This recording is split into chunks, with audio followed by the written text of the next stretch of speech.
Hi! Hello friends. నేను మీ KV. ఈరోజు బిర్యానీ మళ్ళీ మొదలుపెట్టాము. పోయిన నెలలో బిర్యానీ చేసుకున్నాము. ఈరోజు కూడా బిర్యానీ వీడియో పెడదామని, మీకు చూపిద్దామని విధాలుగా ప్రయత్నిస్తున్నా. చూడండి, టమోటాలన్నీ ఏసి ఏంచిన, ఎర్రగడ్డలన్నీ ఏంచి పక్కన పెట్టినాము. ఇవన్నీ సామాన్లు బిర్యానీకి కావాల్సినవి. ఓ పక్క నీళ్ళు ఉడుకుతున్నాయి బియ్యం వేసేదానికి.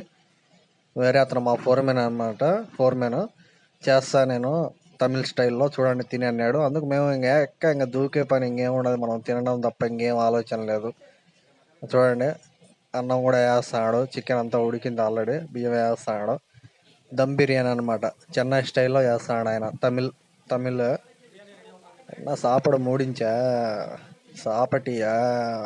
మనకు కూడా తమిళ్ రాదు. ఏదో వచ్చిన కాడికి అంత మాట్లాడి బిర్యానీ అయితే చేయించేసిన. బిర్యానీ అయితే రెడీ అయిపోయింది. మొత్తం చూడండి అంత నీట్గా క్లియర్ చేస్తున్నాడు. అంతా బాగా నీట్గా చేస్తున్నాడు. మనం కూడా చేసాము అంతకుముందు 10 నెలల్లో బాగా చేసాము. కాకపోతే